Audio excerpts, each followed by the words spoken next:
Bienvenidos a La Senda del Romano.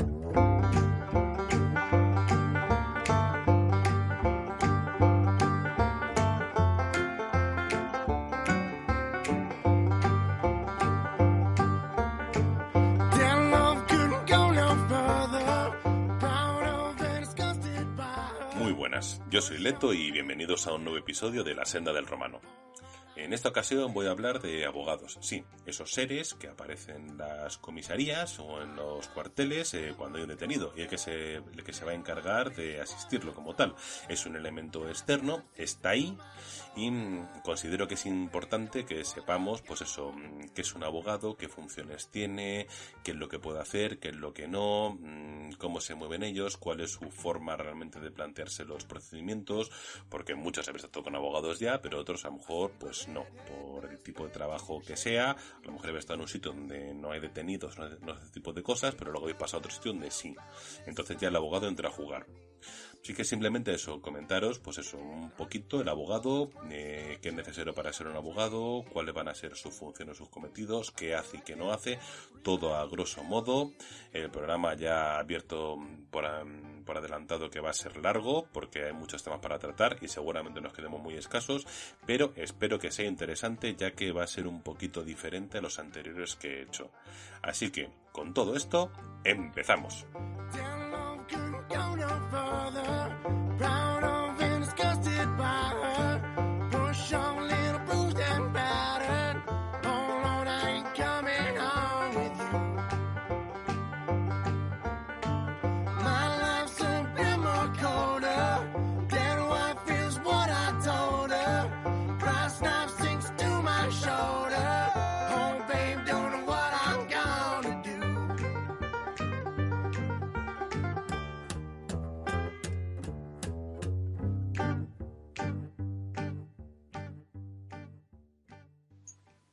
Pues como acabo de comentar, en este programa vamos a hablar de abogados, así que yo creo que lo más lógico, en vez de coger y comentar yo simplemente lo que es un abogado, cómo trabaja, es directamente traerme un abogado que se dedica a esto, que trabaja en el turno de oficio y que nos lo explique él, que seguramente será una explicación pues mucho más extensa y mucho más específica.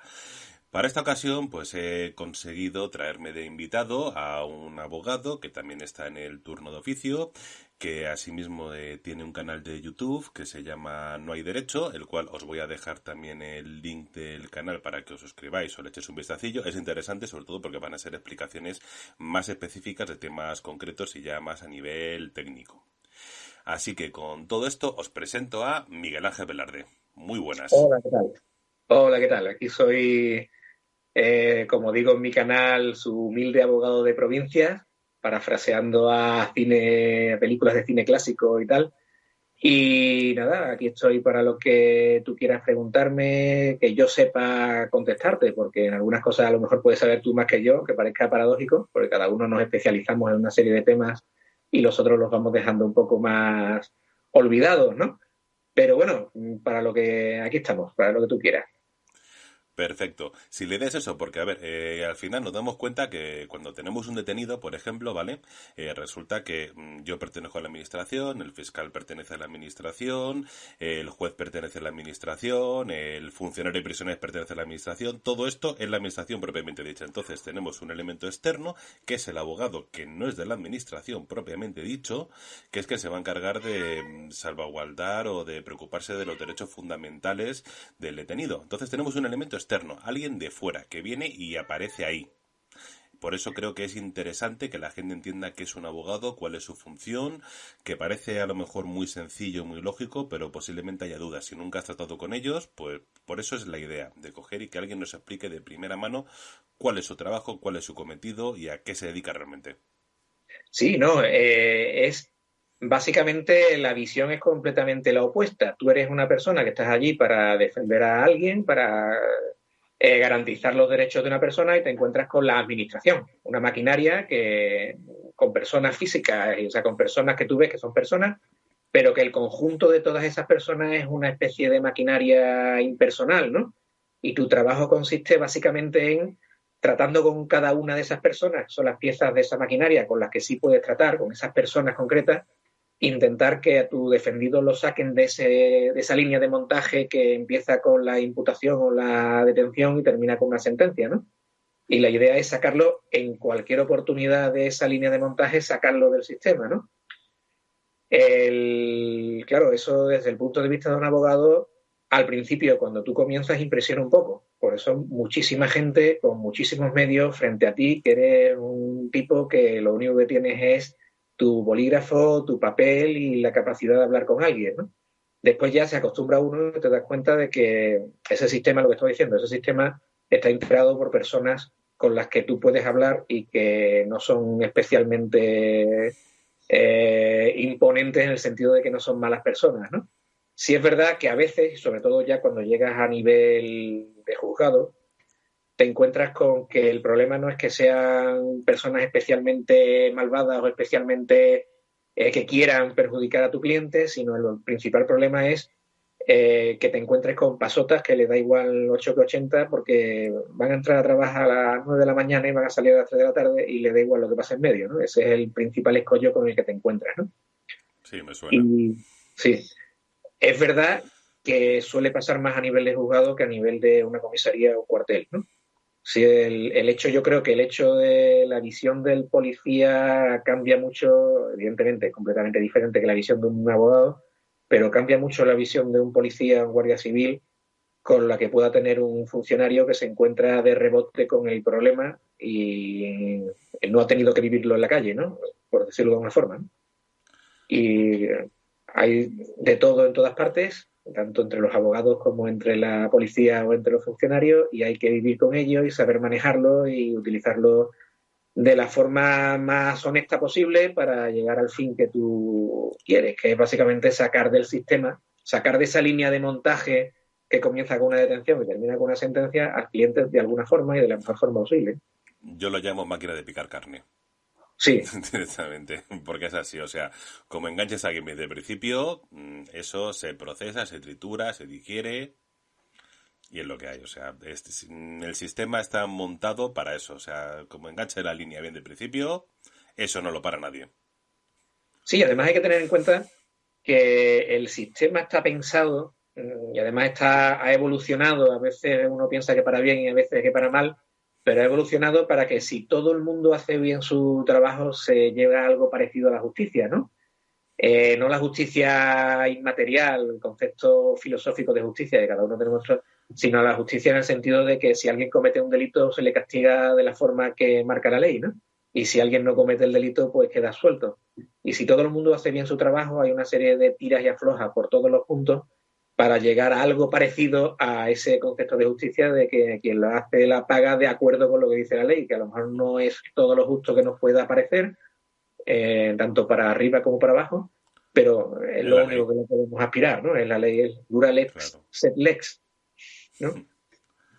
Perfecto, pues nada, a ver, pues la primera pregunta, como he dicho, que son cosas básicas y sencillas, pero también hay gente que puede llegar a tener dudas.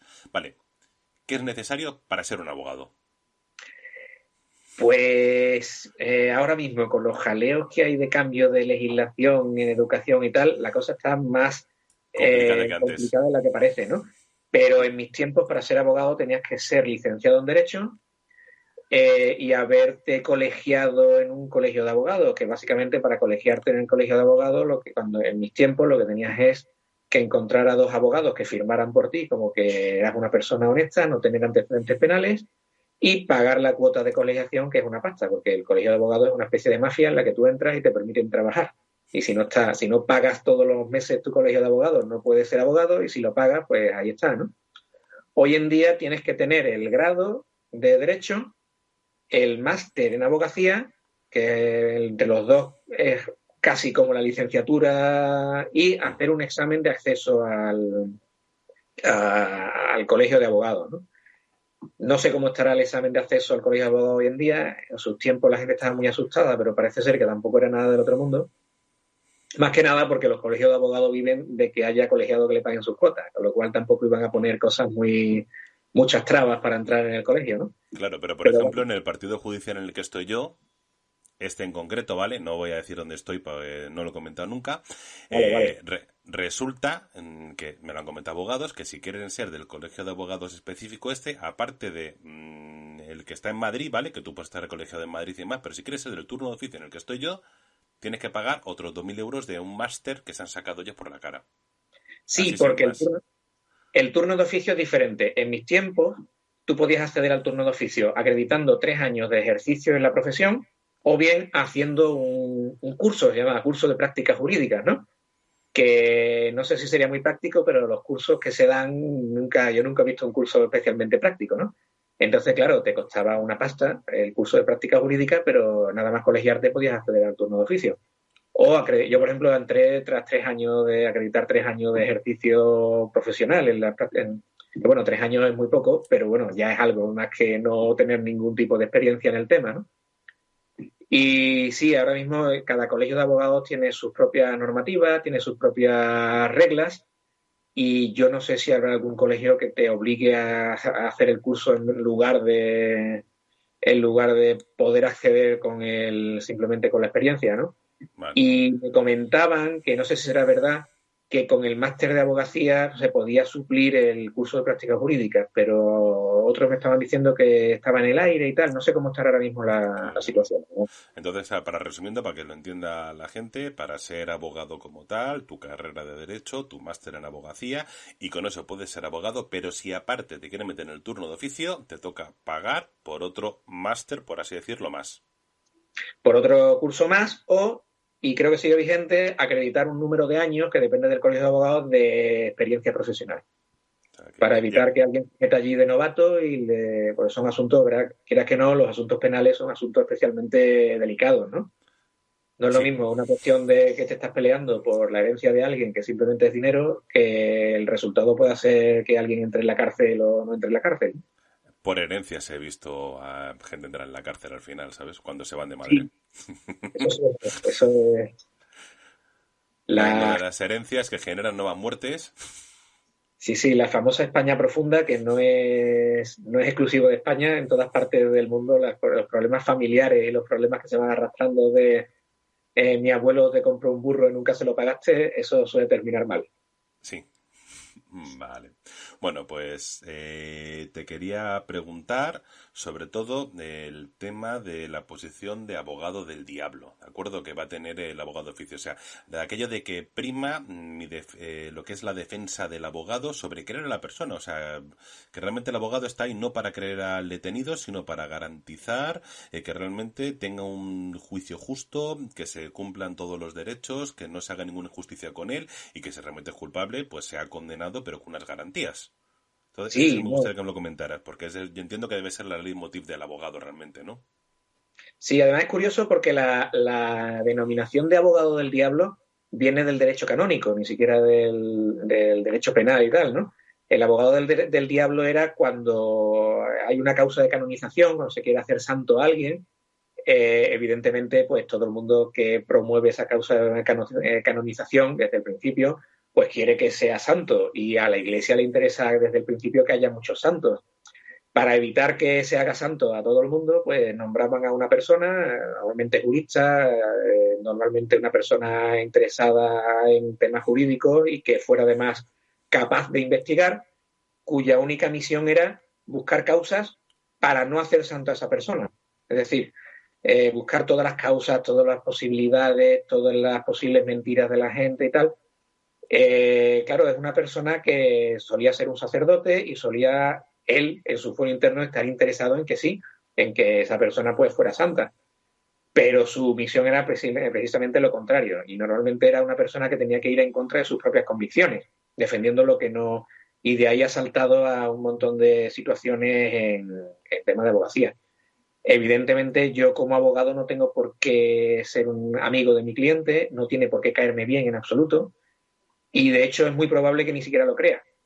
Pero no solamente es eso, sino que para hacer bien mi trabajo necesito que me diga la verdad. Una persona que sea culpable necesito que me diga, mira, sí, soy culpable, lo hice así. Porque si me oculta cosas, lo más normal es que esas cosas alguien las descubra, por ejemplo, un policía, y me encuentre con ella en pleno juicio o en la fase de instrucción y en un momento en el que me sea muy difícil maniobrar para defenderme de esa evidencia. Yo quiero saber lo que hay para poder buscar una excusa. Yo quiero saber lo que hay para poder defenderme del tema, ¿no? Entonces, efectivamente, en alguna ocasión me puede caer bien el cliente y puedo ver que el hombre no es culpable o es culpable, pero tenía una causa para hacer lo que estaba haciendo.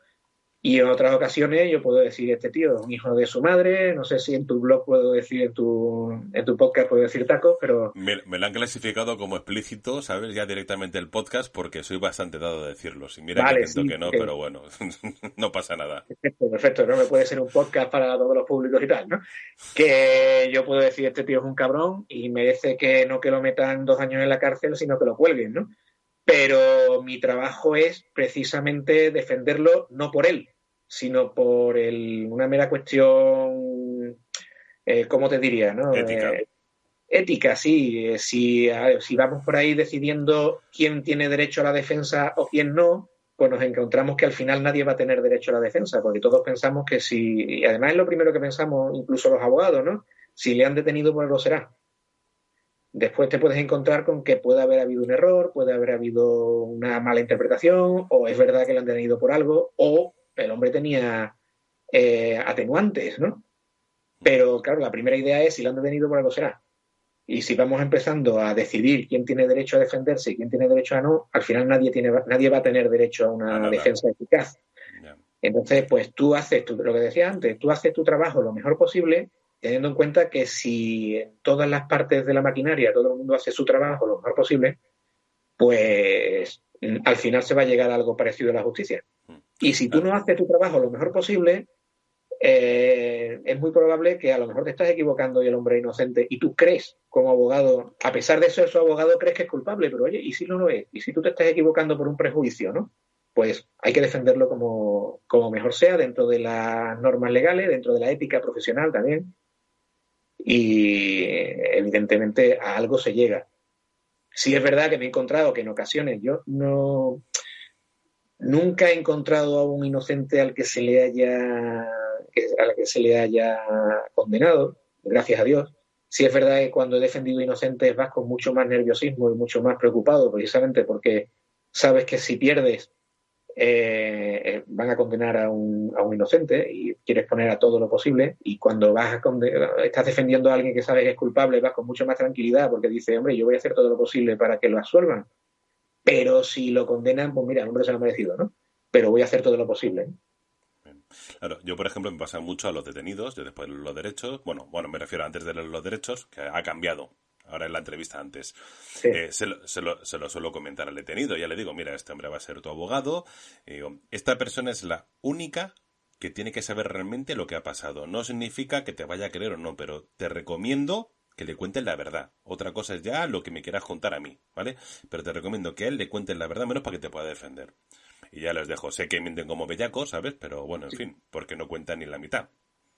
En ese sentido vas mucho más tranquilo cuando te encuentras con el clásico choricete profesional que sabe de lo que va y te lo cuenta todo. Y ahí ya sabes que vas, que todo lo que tienes que conocer, o por lo menos todo lo que él cree, todo lo que él sabe, lo conoces, ¿no? El problema es cuando te encuentras el clásico chaval que ha metido la pata porque todo el mundo a ciertas edades o incluso mayores, ¿no? Puede llegar a meter la pata por tonto o por lo que sea y cree que tiene que caerte bien porque si no, no lo vas a defender. Y te encuentras con que dices, yo sé que lo que me está contando es una sarta de mentiras y voy a tener que decirle, tienes que decir, mira, cuéntame la verdad porque si no, no te voy a poder defender, ¿no? No me digas que tú no estabas allí porque mañana me van a traer una foto de una cámara de seguridad con tu cara allí mismo, ¿no? ¿Qué me ha pasado? Me ha pasado delante del juez y que diga el juez, esta persona que sale en la foto es usted y estaba vestido exactamente igual que delante del juez. El hombre que diga, uy, se parece mucho a mí, pero no soy yo, ¿no? Eso me ha pasado. Estoy diciendo, pero bueno, que está de frente, que se le ve la cara, ¿no? Ya, no, sí, según me ha pasar según un abogado, me ha preguntado, oye, después de haber tenido la entrevista, los derechos y demás, dice, ¿realmente este chico es culpable? ¿O tenéis tal? Y digo, porque es que está hablando con él y que no, y ya le coge a mujer, le enseñas un poquito de algo y dice, mira esto, digo, el tío también tiene como un bellaco, o sea, es que tengo una foto suya, tengo justamente uno que tuvimos hace poco, ¿sabes? Que andaba contando pues que habíamos trincado y él estaba echando un currículum en una empresa, ¿sabes? Sí, Dice, es que sí, él hay. estaba ahí dando un paseo y tal, y digo, no, está dando un paseo a 80 kilómetros de su casa, en esa empresa no he estado, en la empresa de enfrente nos encontramos lo que nos encontramos, y dice, también, dice, joder, la verdad es que me lo estaba contando el hombre y realmente me lo creía, ¿sabes? Y estaba la pobre mujer ahí, dice, bueno, ya que sé la verdad, pues ya va más tranquila, ¿sabes? Hará su defensa, pero vamos, que sí, que mienten mucho, ¿eh? Yo lo sé, y mienten a quien no deben, o sea, que mientan a mí, bueno, Sí. yo se lo tengo ya más que claro, no baso nunca mis detenciones, por así decirlo, simplemente en las declaraciones o en la confesión de culpabilidad del detenido, porque bueno, el detenido puede mentir, como ahora Claro. veremos en los derechos. Sí, sí, ¿no? Tiene derecho a mentir y muchas veces las versiones son tan disparatadas que tú tienes que decir, no sé si defenderlo normalmente o pedirle al juez que lo lleve al forense para ver si está en sus cabales y el hombre es imputable, ¿no? Yo me he encontrado con gente que lo ha cogido la policía con los pies saliendo de la ventanilla de un coche y le ha tirado de los pies para sacarlo de ese coche con la ventanilla rota. Y lo que dice es que como estaba paseando por la calle y vio que el coche tenía la ventanilla rota, dijo, ¡ay, pobre hombre! A ver si va a llegar un desaprensivo y le va a robar algo. Entonces le estaba quitando la radio para escondérsela debajo del asiento, pero era para que no se lo Para ayudar, robasen. Y tú efectivamente. dices, el hombre es un santo, ¿verdad? Encima, Que cosas yo, así, ¿no? que yo me acuerdo con uno que nos pidió un habeas corpus, de estos pocos que piden, y fuimos para allí y, claro, el tío se había dado la fuga. Se había dado la fuga porque era un tío que solía tener, aparte, mucha requisitoria. Entonces nos vio y el tío pues salió huyendo directamente. Claro, y usted porque estaba corriendo, dice, mira, su señoría, dice, ya es que soy deportista, ¿ve? No, no, dice, yo estaba a las 2 de la tarde un domingo, 2 de la tarde, haciendo una serie por mitad del pueblo, y dice, pero ¿no ves cómo voy de chándal? ¿En serio? Llegó la jueza, tuvo que salirse de la habitación, ¿sabes? Y digo, se fue al despacho a empezar a reírse, y dice, si voy de chándal, soy deportista y demás, tal, y digo, joder, unos piezas. Yo conocí a un abogado mayor que le decía a su pasante, dice, tú lo que tienes que hacer es plantarte delante del juez, poner cara de póker y con la mayor dignidad posible contarle la misma sarta de mentira que te ha contado tu cliente. Dice, ¿qué le vas a hacer? ¿Qué vas a hacer si no tiene otra versión? Con dos narices. En fin, vale, bueno, vamos a seguir.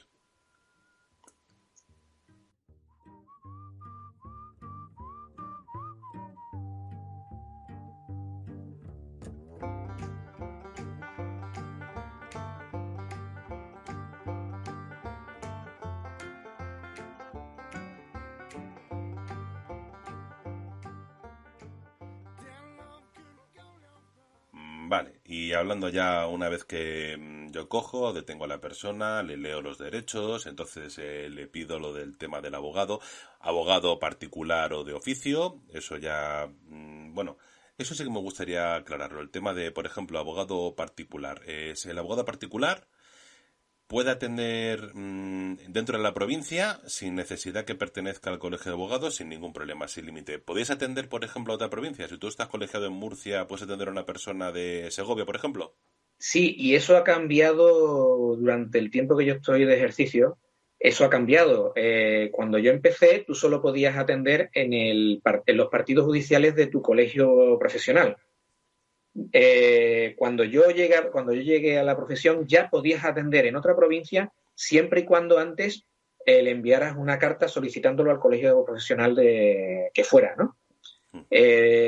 Afortunadamente entramos en Europa, decidió Europa que ciertas medidas medievales iban en contra de la libertad de competencia, de la libertad, libre tránsito de personas, mercancías y servicios, y ahora ya simplemente no hace falta ni comunicarlo al colegio que sea. Un abogado español puede actuar en Polonia. Decía, claro, es lógico, si tú puedes actuar en Polonia, ¿por qué no vas a poder actuar en Málaga, no?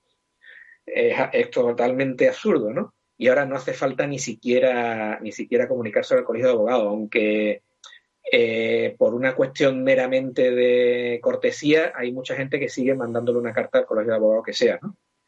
Pero bueno, Vale. ya eso se ha cambiado y un abogado puede actuar. De hecho, se puede actuar en toda la Unión Europea. Otra cosa es que yo, por ejemplo, no puedo no llevaría a ningún detenido ni actuaría en un juicio en Francia porque no me sé las leyes procesales francesas ni las leyes sustantivas, ¿no? La puedo estudiar, pero no es lo mismo, claro.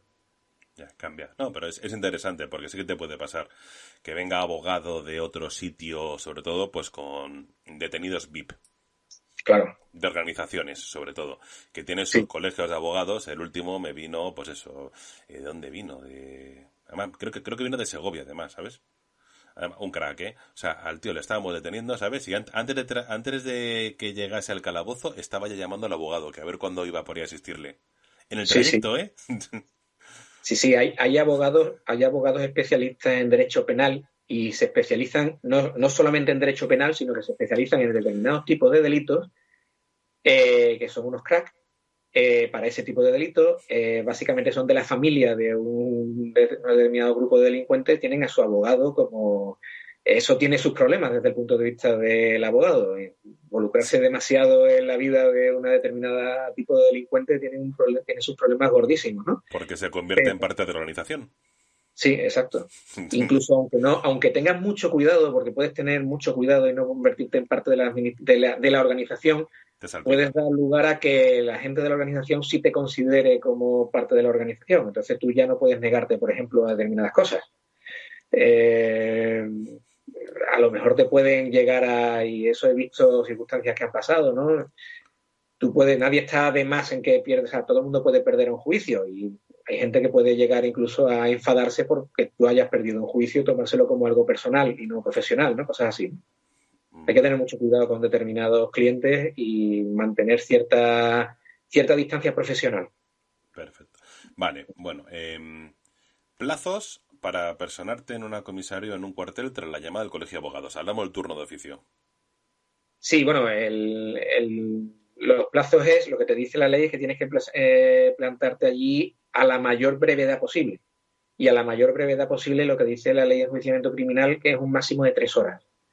Sí es verdad que en algunos casos es complicado, ¿no? Las 3 horas puede llegar a ser complicada en algunos casos. Cuando estás en el turno de oficio, normalmente en el Colegio de Abogados de Sevilla, cambia respecto de algunos colegios de abogados, hay normas diferentes dependiendo del Colegio de Abogados. En el Colegio de Abogados de Sevilla tú tienes que estar de 8 de la mañana hasta las 10 de la noche presencial en el Colegio de Abogados. O sea, allí, Ah, en una sala que te dejan en el juzgado, que tiene un sofacito, una silla, un ordenador y un teléfono. Y bueno, ahora funciona el aire acondicionado. muy Hace bien. tiempo no funcionaba. El, y Somos tienes que qué. estar allí presencial, de modo que cuando te llaman, desde allí pues puedes llegar a cualquier parte de la provincia, puedes llegar en menos de 3 horas. Si es verdad que normalmente depende si es fin de semana o no, pero 5 personas, de las cuales 2 están fijas en una comisaría de policía allí presente, con lo cual te quedan 3.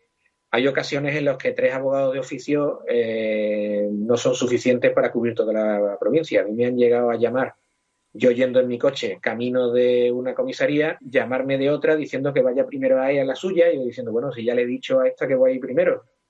No, es que no hay nadie más. Bueno, pero es que espérate que yo en cuanto termine con este detenido me voy a la tuya. Y el otro diciendo, bueno, si vienes primero a la mía, te dejo que aparques te quito la valla que tengo delante y aparcas justo en la puerta. Venga. Y entonces te van haciendo ofertas para que... ¿no? Y sí es verdad que a veces las 3 horas puede llegar a ser un plazo pequeño porque no hay abogados de oficio y no tienes tiempo material de ir no sé, terminar en el Castillo de las Guardas y después volver a tiempo para la comisaría de Blas Infante cuando tienes a otro compañero que está metido en un registro domiciliario en Los Pajaritos, ¿no? Va. Pero bueno, a la mayor brevedad posible y la ley te dice 3 horas como máximo. Perfecto, vale. Cuando aparece el abogado, yo hago la comparecencia y demás tal, le explico por encima lo que ha pasado, entonces ya paso a lo que es la entrevista previa con el detenido. Vale, la entrevista previa entiendo que tiene consideración de secreto, de verdad. O sea, lo que es Sí. la comunicación con el abogado no puede ser objeto de ningún tipo de escucha, de intervención, ni ni te lo pueden exigir de ninguna forma revelar lo que te cuenten, ¿no? Salvo que haya una resolución judicial que establezca que se puede grabar esa conversación. De hecho, si os acordáis del juez Garzón, la causa de inhabilitación del juez Garzón fue ordenar una escucha sin el procedimiento adecuado, una escucha entre la entrevista entre un cliente y su abogado, ¿no? Sin el procedimiento adecuado, simplemente sin ningún tipo de resolución, dijo que se escuchara y punto, ¿no? Evidentemente, el tema esto también ha cambiado, el tema de la entrevista previa hasta hace unos años no se daba y te quedaba a la buena voluntad del policía que hubiera detenido a este hombre, que normalmente te dejaba entrevistarte antes con él, ¿no? Pero no Yo no. necesariamente. Yo era de los que no. Sí. El Tribunal Constitucional sí dijo que, evidentemente, dentro del derecho a la defensa, el abogado tendría que hablar antes con el cliente para, hombre, explicar si entendía sus derechos, para ver lo que había pasado, lo que tenía que decir o no tenía que decir, si tenía que hablar o no tenía que hablar. Y eso como se modificó, creo que en 2015 se modificó la ley de enjuiciamiento criminal para hacer obligatoria esa entrevista previa. Y no solamente la entrevista previa, sino además el acusado y por lo tanto su abogado tiene derecho a conocer los elementos esenciales de la acusación. No vale decir, oiga, le he detenido por robo. No, le he detenido por robo. ¿Por qué, no? ¿Cuáles son los hechos que se le imputan?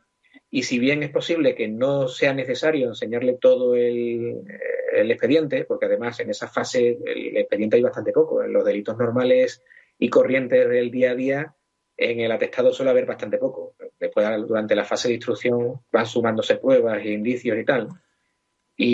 Pero algunas veces que sí, que ya hay una actuación bastante importante antes de la detención y por lo menos los elementos esenciales sí que tiene que conocerse. ¿Suele haber diferencias de criterio entre lo que considera el policía y lo que considera el abogado que son los elementos esenciales? Pues sí. A veces sí. Sí. Vale, sí, lo de los elementos esenciales yo, por ejemplo, también se lo remarco mucho a la gente que no tienes que hacer una exposición de 3 folios, pero que quede bien claro qué es lo que ha pasado. Aparte, de todo modo, lo explico, o sea, lo que tiene que saberse. Luego está el problema de que si tienes acceso al atestado entero, a lo mejor hay elementos que no deberías de saber por si luego se declara un posterior secreto de sumario. O sea, yo entiendo que el primero que tiene que tener el atestado completo es el juez. Pero bueno, la persona está claro que tiene que tiene que ser consciente de por qué se ha detenido y qué es lo que se le imputa, no simplemente porque me da la gana, no porque te he cogido te han denunciado que han robado un teléfono, te he hecho un reconocimiento fotográfico, resulta que el teléfono es un teléfono con email tal que tenías tú encima, o que me tu tarjeta SIM, por lo cual tengo esas pruebas de cargo para decir que efectivamente eres posible autor de un delito. Sí, no, lo que dice el Tribunal Constitucional es básicamente las cuestiones elementales en las que los motivos fácticos y jurídicos en los que se basa la detención y la imputación. Es decir, a lo mejor no me tienes que dejar escuchar la grabación que me has hecho por orden del juez, pero me tienes que decir que hay una grabación en la que sale inculpándose, ¿no?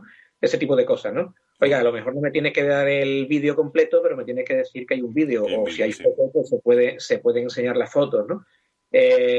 Básicamente no vale con decir le hemos detenido por robo, sino le hemos detenido por robo porque le hemos pillado con las manos en la masa, porque hay un testigo que le ha señalado, porque le hemos visto en fotos, ¿no?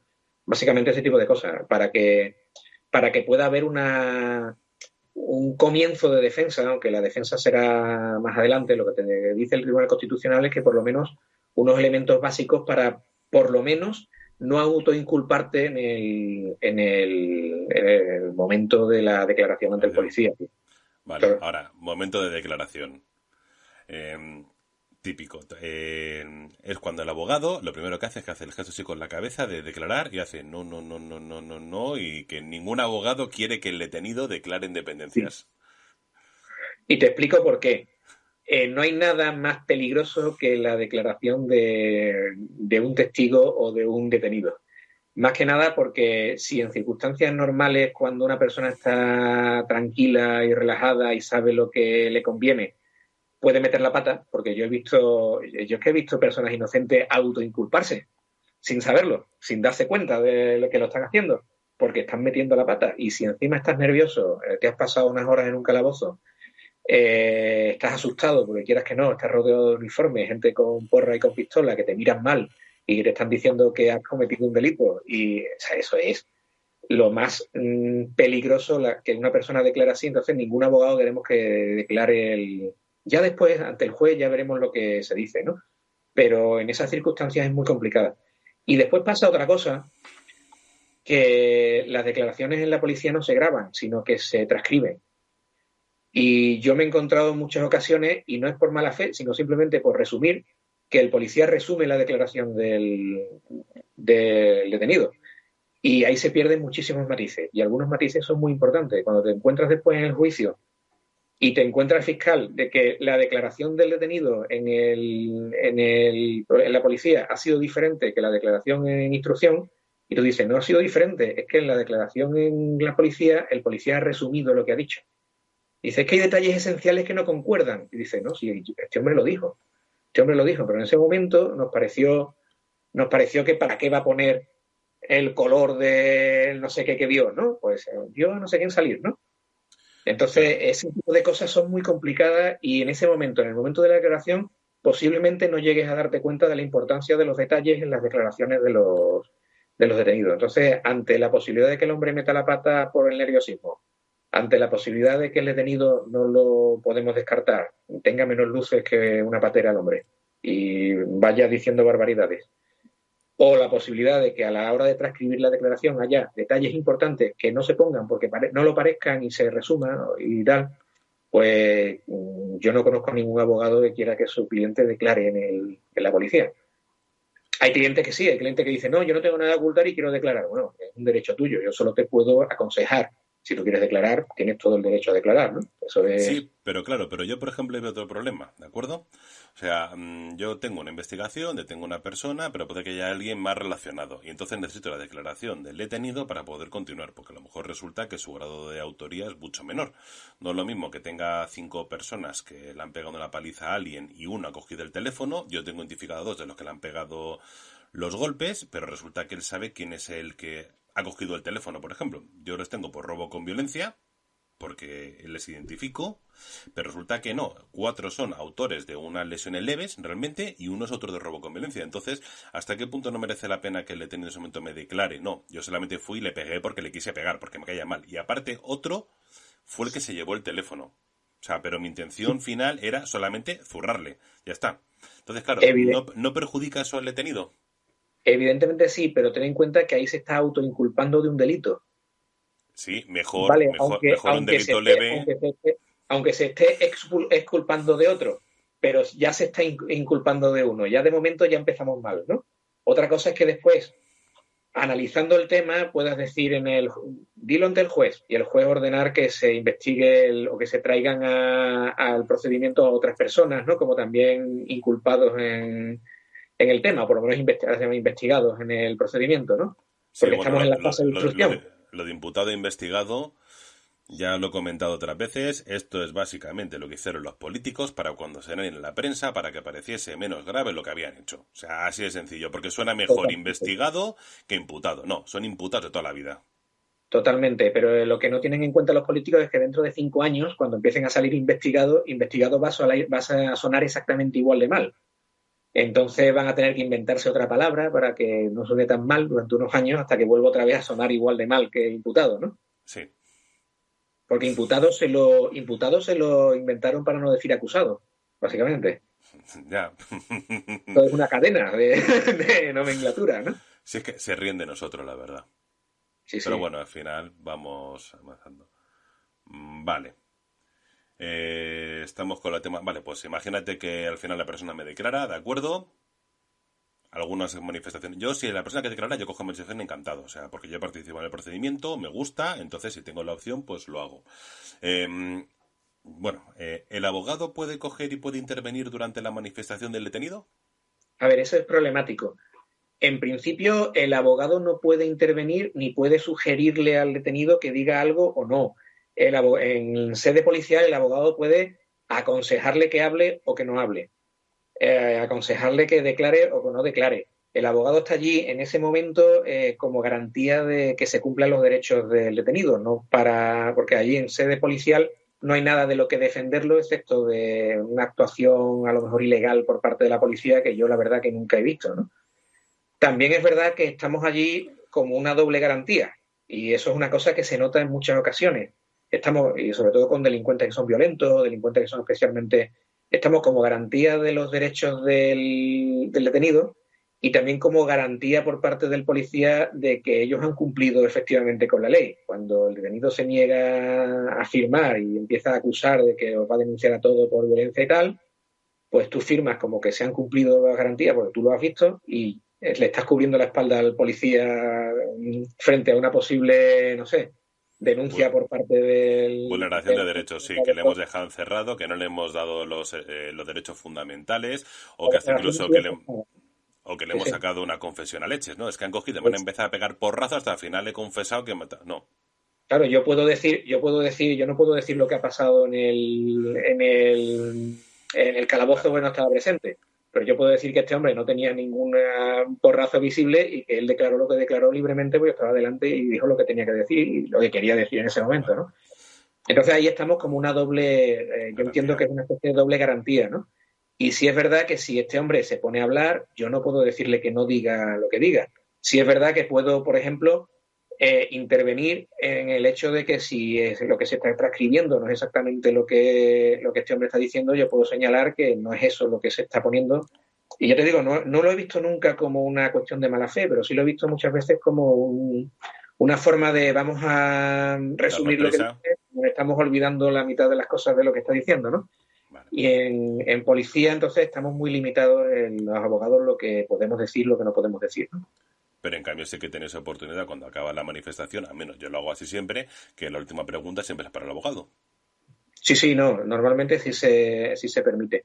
En principio, ni siquiera sería obligatorio en sede policial. En sede judicial sí. Pero sí, siempre es bueno poder intervenir en algunas ocasiones, sobre todo cuando una persona se empeña en declarar y tú ves que está metiendo la pata hasta el fondo porque es así. ¿Qué se le va a hacer? No te ha hecho caso, ha hablado y está metiendo la pata hasta el corvejón. Y para dejar algunas cositas puntualizadas, digamos, vamos a empezar a poner tiritas y a poner parches a esto que se escapa todo, ¿no? Bien. Vale, sí, más o menos. Bueno, lo de las firmas, efectivamente, que no había comentado. Por ejemplo, a mí el detenido en la primera lectura de derecho se me puede negar tranquilamente a firmar, en la segunda lectura también se puede negar a firmar, pero en cambio, ¿el abogado tiene que firmar todas las diligencias en las que participe? Sí, por supuesto. Vamos a ver, siempre y cuando se ajusten a la realidad, evidentemente. Yo siempre, ya te digo, he tenido suerte, en 10 años de ejercicio he tenido suerte y nunca he visto que en una comisaría o un cuartel de la Guardia Civil, por mala fe, puede haber errores y se señalan, oiga, aquí hay un error, vale, pero lo corrigen y punto, ¿no? Pero evidentemente tú has participado en una toma de declaración, tú has visto que se le han leído los derechos y se le han entregado los derechos y tú firmas como efectivamente lo que has visto. Sería del todo una falta total de profesionalidad negarte tú también a firmar algo que evidentemente se ha producido de acuerdo como se ha realizado y como pone en el papel, ¿no? A este hombre se le ha tomado declaración y tú firmas que esa es la declaración que efectivamente se le ha tomado. Si él no quiere firmar, está en su derecho de no querer firmar, pero tú estás ahí para certificar que efectivamente has hecho tu trabajo y el Y ya policía ha hecho está. su trabajo y el hombre ha dicho o no dicho lo que él quería decir después de tú haberle asesorado, ¿no? Vale, yo, mira, aquí voy a hacer un inciso, ¿sabes? Con el tema de abogado de relación y demás.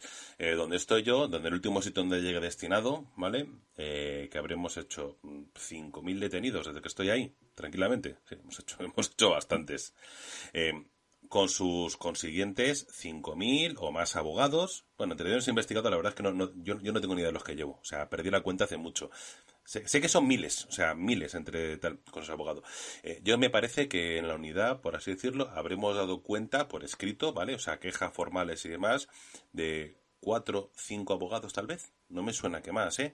O sea, el porcentaje es del 0,000 tal, o sea que al final Sí, sí. problemas reales o enganchadas gordas con un abogado que acabes escribiendo y tal, hemos tenido un porcentaje residual que no creo que sea ni eso, ni computable. Sí, y además, evidentemente, en todas las profesiones hay de todo y entre los abogados nosotros somos muy particulares y hay mucho fantasma en la profesión y mucho no saber estar. No somos, espera, no hay muchos, pero hay de todo como en botica. Lo mismo que yo, por ejemplo, de policía y guardia civil, es muy, muy raro que yo haya tenido problemas con la actuación de un policía o de un guardia civil. Es muy complicado. También lo ha habido.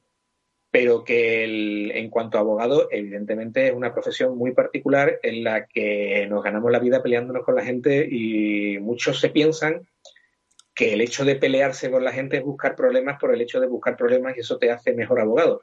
Y no es así. No.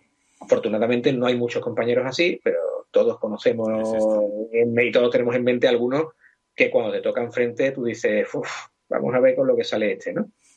Que es con los jueces. Tú vas a una sala y tú ves la cara de los jueces y hay alguno muy particular y muy raro que tú te sientas allí y dices, vamos a ver cómo salimos hoy de aquí. Y efectivamente suele haber problemas. Y tú sales de la sala diciendo, gracias a Dios que hoy el problema no ha sido conmigo. Ha sido con el funcionario, o ha sido con el otro abogado, o ha sido con uno de los testigos. Pero hay de todo, en todas las profesiones hay de todo y... Vale, pues seguimos.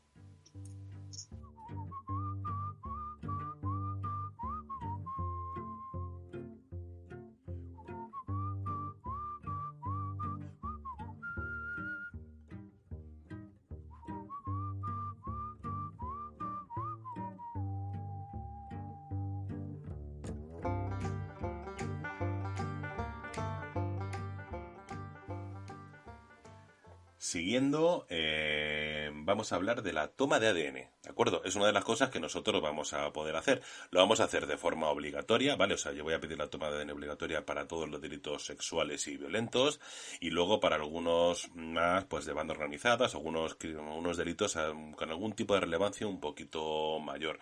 No lo hacemos con todo el mundo porque...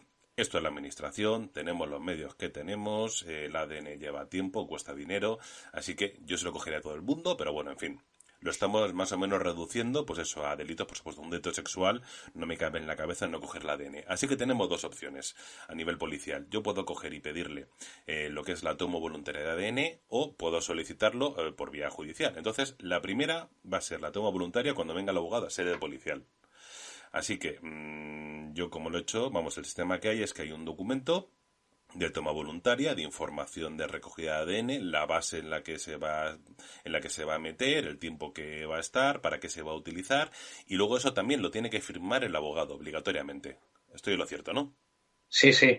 La experiencia mía es que cuando se le va a tomar el ADN a un detenido, de hecho se le hace la foto, se le toman las huellas dactilares, y entonces un señor con una bata blanca, que es un policía pero que tiene aspecto de no serlo, le dice, vamos a practicar así, con una buena velocidad, de una frase aprendida, ¿no? De soltar del terreno, una toma voluntaria de ADN. Y entonces algún detenido se para y dice, ¿es voluntaria? Entonces no me la quiero sacar. Y entonces yo le digo, sí, efectivamente es voluntaria, no puedes sacártelo. Y algunos incluso, ya últimamente, como lo de voluntaria lo dicen de aquella forma, voluntaria, para que no... Le digo, tengo que decirle, yo estoy aquí sentado, lejos, porque me ponen lejos, y digo, es voluntaria, no es obligatoria, pero puedes sacar o no.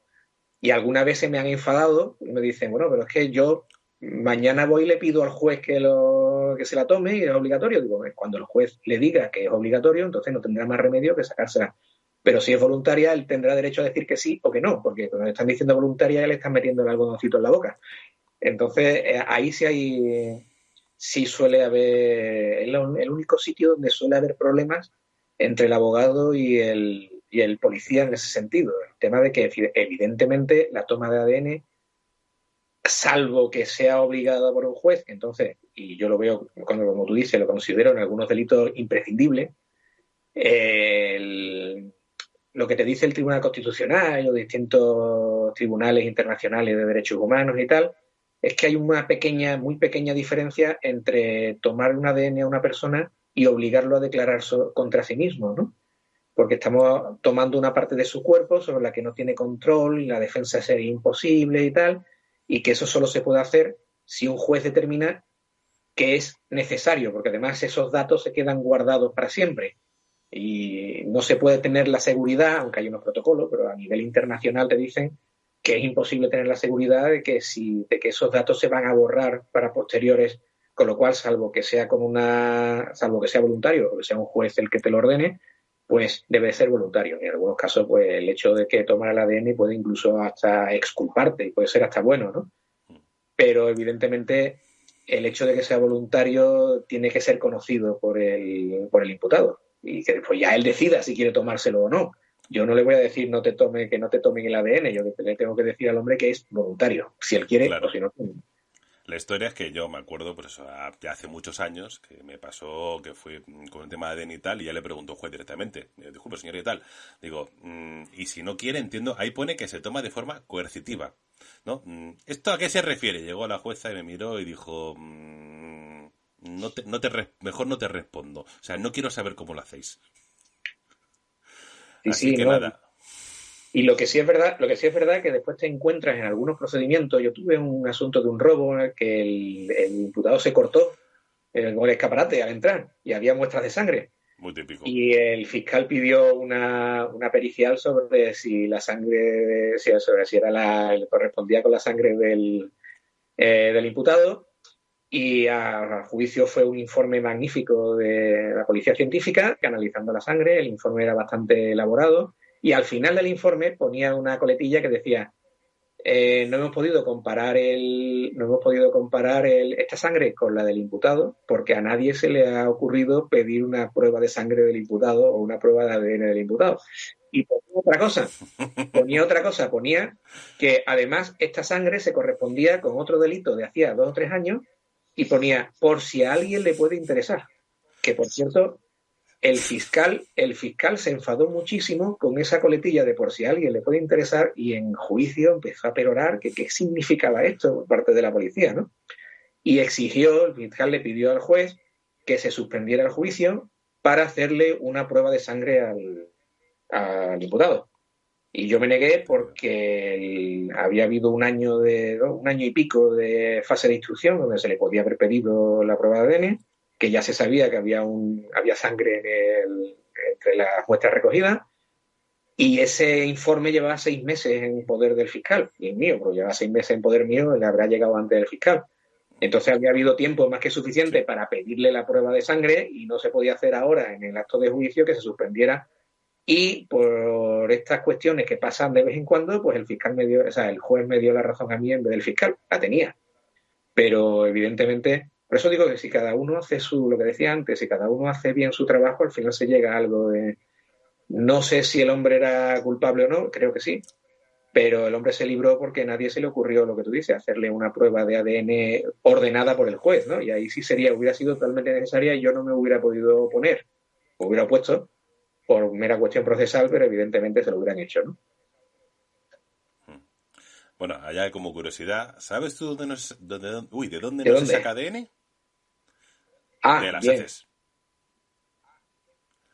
Y te pongo el caso de un robo de un chalet y demás tal que va un montón y el detenido, pues bueno, el detenido no, el autor no tuvo otra idea más buena que dejar un mojón de medio metro de alto en mitad del salón. Es que hay gente para todo, ¿eh? Hay gente para todo. Aprovechando, pero no, pues tenía que ser un oso, o sea, ese tenía que llevar una semana sin ir al baño por lo menos y no se pudo coger ADN, precisamente, o sea, es Sí, sí, curioso, sí. ¿eh? No es, Pues no no es sabía válido. yo el tema. Son de Vale. estas cosas que de cuando tienes un procedimiento te informas sobre la marcha del tema, pero claro, como nunca se me ha dado un caso en que haya heces, mira que he tenido casos raros, pero que haya heces como prueba nunca he tenido la oportunidad de verlo, ¿no? Sí, yo mierda he visto Me bastante. imagino. ¿Qué le vamos a hacer? En fin, sí, no, no, no era primero. Vale. Vale, el tema de los registros en vivienda. Entiendo que lo que es el abogado no es obligatorio que participe en el registro de un domicilio, por ejemplo, pero yo siempre se lo comento a los abogados que vamos a hacer un registro y siempre han aparecido. ¿Cuál es la participación del abogado en un registro domiciliario En cuando un tenemos un registro detenido? domiciliario la participación del abogado es mínima, es estar allí pendiente de que efectivamente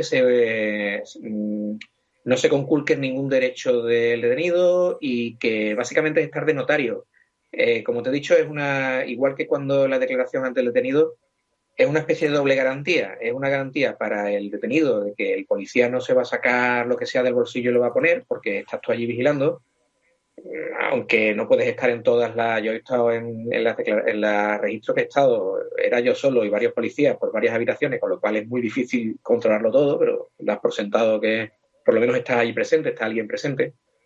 Y por otro lado, desde el punto de vista del policía, es una garantía de que no te van a acusar de nada raro porque hay un abogado presente que ha visto lo que has hecho y que ha firmado después el acta o que ha estado presente durante el tema del registro, ¿no?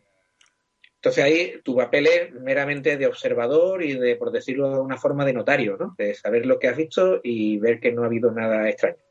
Y ya está. Vale, sí, hombre, la verdad es que los registros no entra todo el mundo a mogollón, sino que vas con el secretario judicial, ahora letrado Sí, de la Administración de Justicia. No me voy a acostumbrar en la vida, o sea, lo siento mucho. Pero vas en teoría habitación a habitación, sí, sala a sala. O sea, no entra todo el mundo a lo loco, sino que sí, en por orden teoría y sí. Yo demás. he visto, cuando yo he ido, siempre está el letrado allí, está incluso el detenido presente, porque para estar presente en su domicilio, he estado yo como abogado de oficio, pero siempre te encuentras que hay policía en una habitación, policía en otra, aunque solamente sea para ver si hay alguien, ¿no? O sea, el hecho de, oye, mira, ahora a ver lo que hay, y Sí, siempre te encuentras que hombre, hay gente en todas partes, ¿no? limpieza es conveniente hacer, porque te montas sorpresa. Uy, mira, anécdota rapidísima. Fuimos una vez a un registro, ¿de acuerdo? Además, de aquí voy a sacar dos anécdotas de ese registro, dos cosas interesantes. La primera, vamos al registro con el detenido, que era una pareja, ¿de acuerdo? Para entrar en el domicilio, todo eso vacío, vivían solos y demás, y justamente pues estábamos esperando pues a que llegara lo que es el coche mampara con los detenidos, estaba ahí con el secretario judicial, con los compañeros y demás. Y ya estaba tranquilamente ahí en el pasillo y de pronto cojo y, y noto como que se abre la puerta del domicilio, pensando, bueno, como está aquí el secretario judicial, a lo mejor le ha dicho al compañero que vaya abriendo la puerta, porque tenemos las llaves. Y en eso que de pronto noto una sombra, digo, ese no es un compañero, y me abalanzo, pero corriendo, pero ¿y eso qué es? ¡Pam! Cojo, que prácticamente lo derribo al suelo, ¿sabes? Empieza a chillar y era la vecina. O sea, la vecina que tenía las llaves para regar las Sí, plantas, yo me casi acuerdo se de me un muere. registro en que se supone que él no vivía solo, vivía con otras personas y tal, y era en un primero, teníamos ahí el acta y llega un policía muy proactivo y le dice, ¿cuál es el tuyo? Y dice el tío, el segundo B. Y vemos que él sube para arriba corriendo y llama a la puerta y se escucha, ¿quién es? Abra, señora, policía. Y se escucha, ay Dios mío, la policía, ay Dios mío. Y se ha equivocado, se ha equivocado. Un compañero tuvo que decirle, no, que te has equivocado, que no es el primero. Y hoy, perdone señora, que ha sido un error. Y el otro, ay, ha pasado algo, ha pasado algo. Hay un incendio. No, señora, no ha sido. Esas cosas pasan. Uf, horrible. Sí, no, la verdad es que sí, a veces es un poquito bueno, pues aparte de este registro, otra cosa que quería comentar con el tema de registros, ¿de acuerdo? Que yo el registro lo pedí originalmente para buscar Sí, armas, ¿vale? No me lo dieron para armas. Entonces me lo concedieron para documentación. Pero la historia es que el arma estaba en casa. claro, eso es un Y, problema. Igual que es el mismo claro, problema que cuando a ti te dan autorización para investigar por tráfico de drogas, hacer una grabación de una conversación de teléfono por tráfico de drogas y te encuentras que a lo mejor lo que el hombre se dedica es al tráfico de personas. Y claro, la autorización es solo para un delito, no para otro. Exacto, ese es el... vale.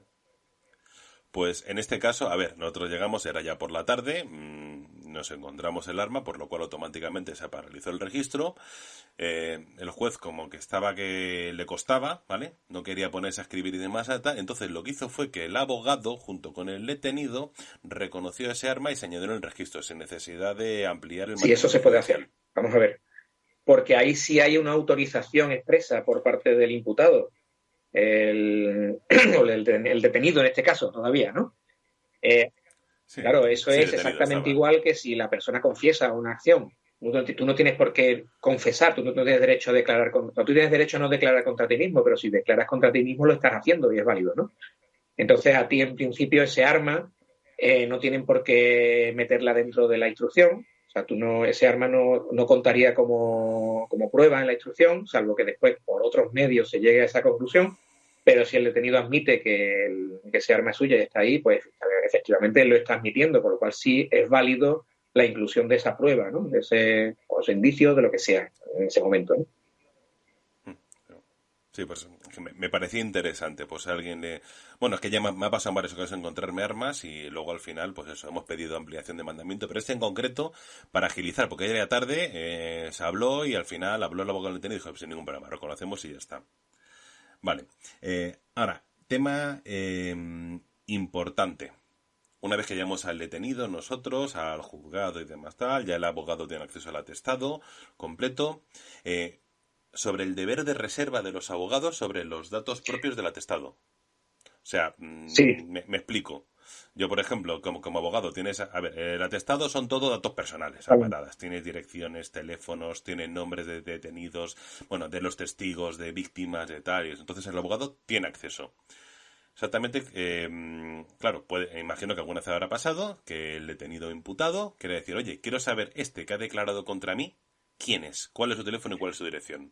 ¿No? Eso ya es una cuestión más que jurídica moral, ¿no? Efectivamente, lo que te dice la ley es que todo detenido o todo acusado de un delito tiene derecho a saber quién lo está acusando y quiénes son sus testigos. O sea, tú no puedes negarte a decirle quiénes son los testigos contra él, su nombre. Otra cosa es que tú consideres necesario darle la dirección o el teléfono, ¿no? La ley lo que te dice es que todos los datos que conoce el abogado tiene que conocerlo el cliente, porque realmente todo está pensado para que sea el acusado el que conozca los datos. Otra cosa es que hay muchos datos, a quien le importa realmente conocer esos datos, a quien los puede usar bien y convenientemente es una persona que sepa de leyes y sepa utilizarlos en una defensa, ¿no? Y hay muchos datos que al detenido le va a dar igual y a quien me va a importar es a mí como abogado, ¿no? Sí es verdad que Claro. como abogado tenemos obligación de guardar secretos sobre cualquier dato que esté en un procedimiento judicial, no solamente penal, civil, de todo tipo, ¿no? Pero es verdad que en algunas ocasiones tú tienes que plantearte si merece la pena que tu cliente sepa más de la cuenta sobre las personas que lo están acusando. Entonces, sí es verdad que hay en determinados casos que se puede declarar el secreto de sumario, en los cuales hay datos que ni siquiera yo puedo saber, ni no de a mi cliente, sino incluso el abogado. Y sí es verdad que en otras ocasiones tú tienes que plantarte y decirle, mira, yo te puedo decir el nombre, te está acusando Manolito, pero yo no te voy a decir el teléfono y la dirección del tal Manolito porque es inútil, es absurdo, tú no tienes por qué saberlo, no te beneficia en nada y tampoco quiero que haya una pelea a tiros en tu barrio mañana, ¿sabes? Claro, es que muchas veces a los testigos les tira, pues eso, de mi datos lo va a saber la persona con la que estoy declarando, porque una cosa es que sepa el nombre, pero no creo que sepa ni mi teléfono Claro, ni mi dirección. ahí está la cosa. Claro, eso a la gente le da miedo. Pero en teoría son datos que no son secretos para el imputado, porque son datos, él tiene derecho a conocer todo el contenido del expediente y de los autos y de todos los detalles de que se le acusa, ¿no? Para poder defenderse de alguna forma. Vale. Evidentemente, y por eso están los programas de protección de testigos, eso da problemas. Y todo el mundo puede explicar. Eso, Exacto. a eso quería llegar yo. Y por eso Testigo mucha gente protegido. se tiene problemas a la hora de testificar y decir, yo no quiero problemas, yo no, y muchas veces pero ni siquiera para la defensa. Tú muchas veces dices, voy a buscar. Manolito sabe que estaba yo en otro sitio y él me puede declarar. Y hablas con Manolito y dices, sí, yo lo sé. Estaban emborrachándose conmigo. Y dice, bueno, que no, yo no quiero problemas. Después dice mi mujer que junto con mala gente, no sé qué, yo no voy de testigo. El problema del testigo es el mismo siempre, ¿no? Y sí es verdad que muchas veces tú te tienes que plantear decirle al cliente, yo te digo quién es el que va a testificar, pero yo no te voy a decir dónde vive. Porque es absurdo. ¿Para qué lo quieres saber? ¿Para pegarle? ¿Para amenazarle? No, Sí, prefiero no sí, decírtelo, ¿no? básicamente. Que, O sea, para exacto. recompensarle no va a Sí, ser, sí. ni para meterle unas Y cañas. para eso está el tema del testigo protegido, que el Claro. testigo sí puede pedir protección. Otra cosa es que entra después la maquinaria jurídica, que todo lo que se salga del sota, caballo y rey, da igual que sea un juzgado, da igual que sea la administración de la seguridad social, todo lo que se salga del sota, caballo y rey, te ponen problemas y va lento y te dices, ¿para qué quieres esto? ¿No? Tú sabes, ¿no?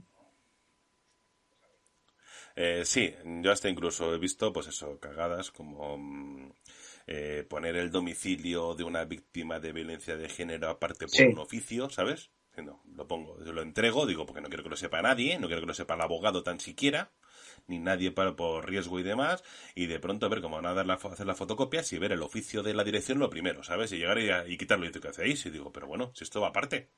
O sea, si pasa igual, por ejemplo, con los domicilios. Creo que ya lo comenté en el podcast de violencia de género, que yo cuando llevo a una víctima a un domicilio protegido, yo no sé dónde está el domicilio. O sea, yo al juzgado no le digo ni dónde la llevo ni nada. Pero que no le digo ni la localidad. De la localidad la sé yo, que no lo pongo en ningún sitio porque le acerco, pero a su vez yo tampoco sé el domicilio porque ya se lo damos a la policía local que se encarga de llevar el domicilio. En teoría, para que no se pueda saber, al menos, si se lo dice ella, pues mira, mala suerte, pero que la persona no tenga ninguna forma de poder llegar a ella si Exacto, realmente hay está protegida. mecanismos, precisamente, como tú dices. Otra cosa es que después, como dijimos antes, hay de todo en todas partes y te puedes encontrar con un funcionario del juzgado que no se lo tome en serio y que sea sota, caballo y rey, como tú digas, fotocopia todo y copia las partes de todo, ¿no? También lo hay, como es como todo, lo mismo que hay abogados que son como son y, en fin.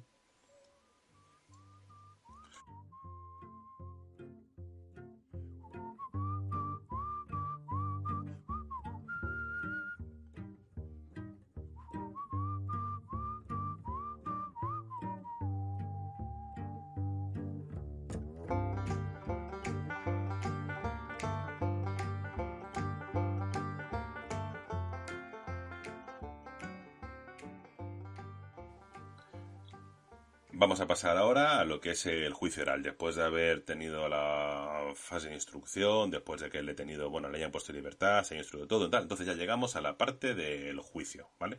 Cuando vamos al penal, propiamente dicho, acogería a declarar audiencia provincial, depende de lo gordo que le haya liado a esta persona.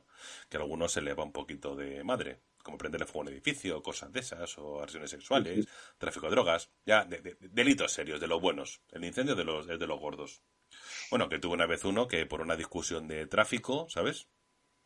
Una chorrada de un aparcamiento, de un roce, en serio, un roce, aparcando dentro del garaje, acabaron discutiendo y demás, y el tío no se le ocurrió otra cosa que coger un bote de gasolina, echarlo en el coche, le prendió fuego en un garaje comunitario de 6 edificios y los 6 empezaron a arder. Sí, sí. Tuvimos una La, mañana maravillosa. la gente está muy mal de la cabeza, pero hay una cantidad de gente mal de la cabeza caminando por la calle que muchas veces dices, no sé exactamente, me da un pánico. Pero bueno, cuando llegas después de un día de guardia de juzgado o de policía, llegas a casa y dices, me da pánico salir a la calle con la gente que hay por ahí. No me extraña. Bueno, pues hemos llegado a eso, ¿vale? Lo que es juicio oral. Entonces, nosotros nos llama para ir como testigos. Sí, como testigos, ir como investigando no mola. Así que vamos a pasar la parte que la policía como testigo, ¿vale? Testigo. Sí, sí, sí. Entonces, el tema de las citaciones. ¿Cómo se citan las partes? Pues mira, a las partes en un procedimiento penal hay que citarlas en persona. En el domicilio que en el domicilio que ellos hayan dado, tanto si son testigos como si son y permite que la citación sea a través de esa persona o a través de esa segunda persona a la que han tenido que nombrar en el juzgado, por si tú no estás, que, como decíamos antes of the record, muchas veces le dicen a la persona, tiene usted que decirme una segunda persona por si usted no está para notificarle, oiga, es que vivo solo.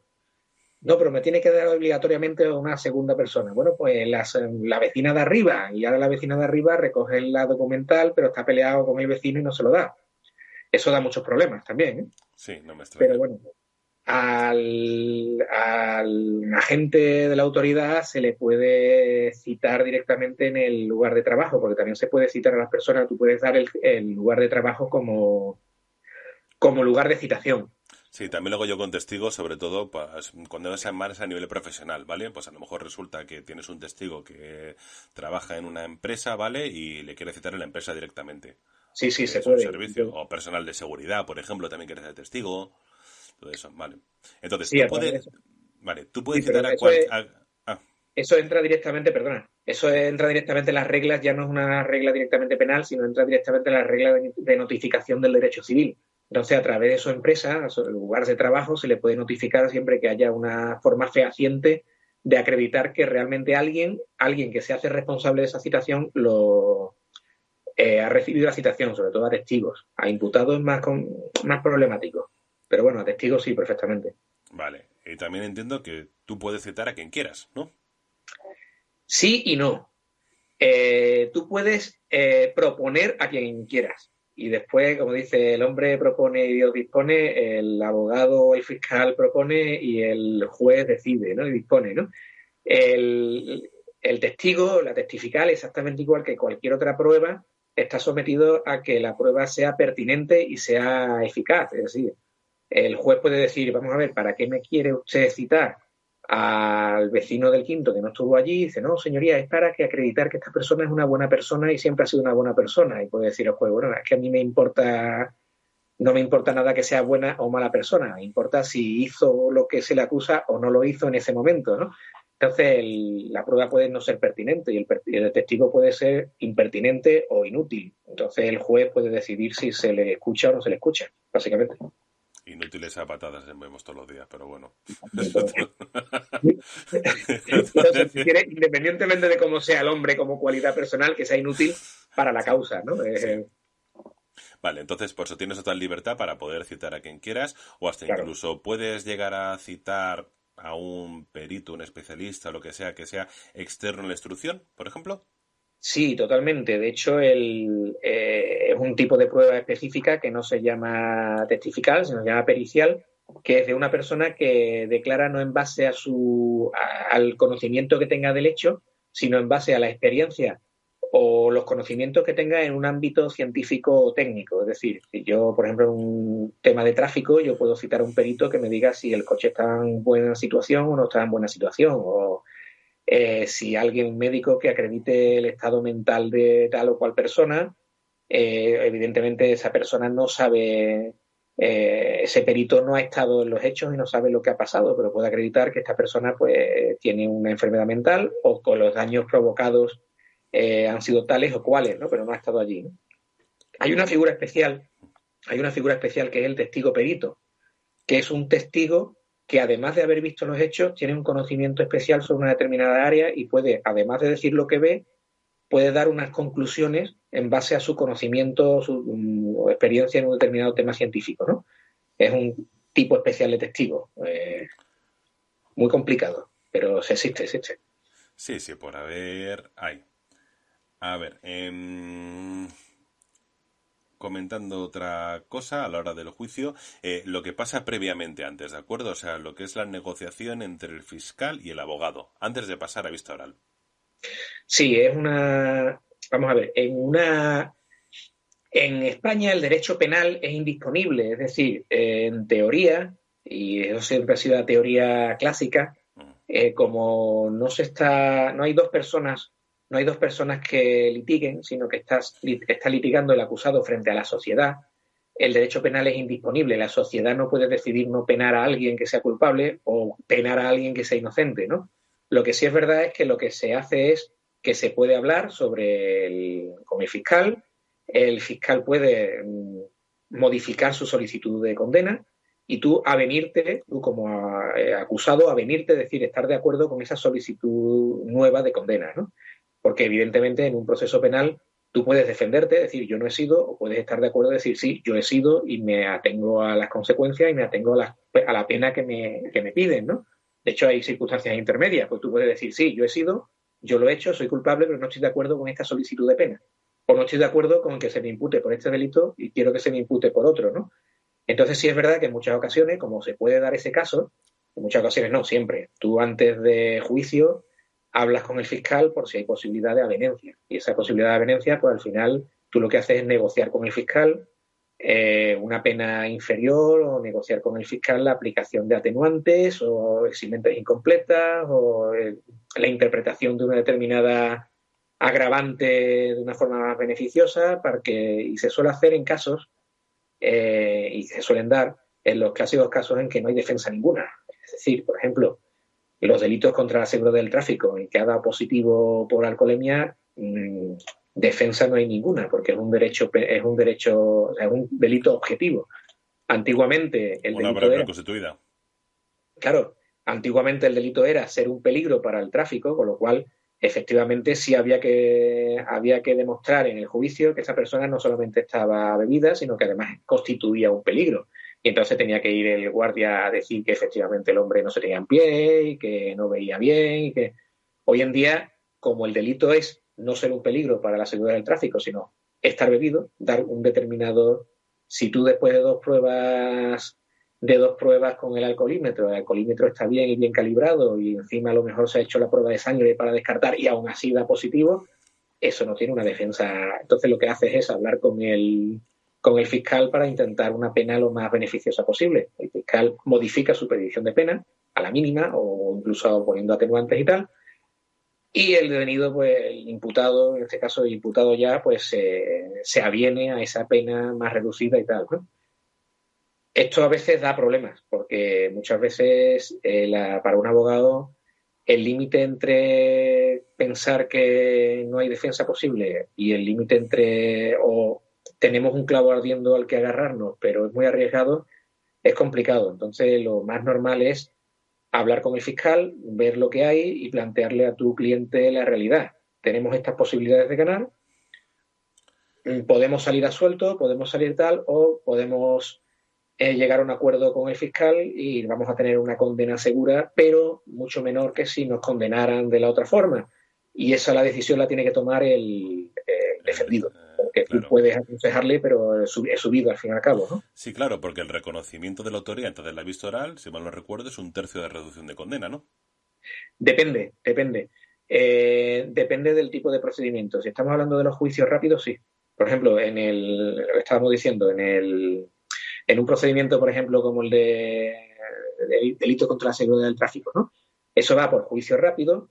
El juicio rápido lo que hacen es que sobre la marcha el fiscal te da una solicitud de condena. Y si tú estás de acuerdo con esa solicitud de condena y si ha sido medianamente eficaz y antes lo has negociado con el fiscal, pues efectivamente a ti te condenan y te reducen en 1/3 la condena. En un juicio oral, en un ordinario o en un abreviado ya no. Ahí ya no hay posibilidad de reducción de la condena. Claro, Ahí por eso decía antes de vista oral. Claro, sí, pero Luego los ya... juicios rápidos, las diligencias, los DURGE que se llaman, ¿no? Diligencias Sí, urgentes de juicios rápidos son solo sobre algún tipo de delito muy concreto. algunos nombres que tienen de los procedimientos yo creo que se los inventan en los juzgados, ¿sabes? O sea, directamente, o sea, yo... Sí, han ido variando además con el tiempo. Hasta que... Sí, yo veo algunos que digo, esto te lo has inventado, o sea, no prefiero casi el sin determinar o el juicio de repetición de urgentes, pero algunos procedimientos repetidos tal, que son 3 folios, 3 líneas, lo que lo han descrito, digo, esto te lo has inventado, o sea, igual que yo con las diligencias, que mucho me las invento, o sea, yo cojo diligencia de tal, me invento el nombre y lo pongo, porque tampoco queda claro, o sea, no hay unas normas totalmente cerradas sobre cómo tiene que ser las diligencias. Sí, no, muchas veces tú dices, y muchas veces te encuentras que cuando tú ves los autos completos de un delito, estás hablando de diligencia por robo, y al final no es robo, al final terminan procesándolo por apropiación indebida, pero cuando llegó el expediente al primer funcionario dijo, ¿esto qué es? No sé, un robo, y le puso robo, ¿no? Pero claro, tampoco tiene una trascendencia demasiado grande, cómo lo llames tú en el comienzo de la carpeta, ¿no? Al final lo que importa es lo que decida un Sí. juez de instrucción que diga vamos a procesarlo por tal delito, ¿no? Tal artículo del Código Penal. Eso es lo importante. Lo demás es un poco anecdótico, ¿no? Pero sí es verdad que te encuentras algunas veces que en la diligencia pone robo y al final es violencia de género.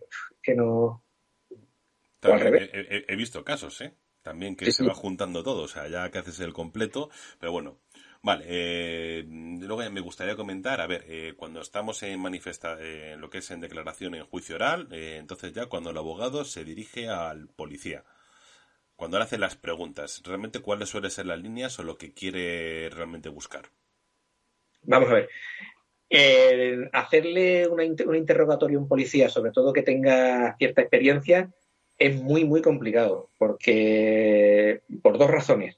Primero, porque suele tener experiencia y suele saber muy bien lo que tiene que decir y no gana ni pierde nada. Y, o sea, es un testigo normal, o sea, es el testigo ideal porque ni gana ni pierde nada. Y segundo, porque el juez le suele permitir al policía cosas que no le suele permitir a un testigo, y es dar muchas veces dar respuestas aparentemente concretas, pero en el fondo, en la realidad, bastante difusas, ¿no? Es muy normal que el policía se plante delante del juez y diga, sí, nosotros llegamos, vimos a un señor saltar por la ventana con un jersey gris y corrimos tras él y lo cogimos. Entonces tú le preguntas, La ventana, ¿de qué piso era? ¿Era una planta baja, una primera planta? Y el policía te dice, sí, saltó de una ventana con un jersey gris, salió corriendo y nosotros lo cogimos.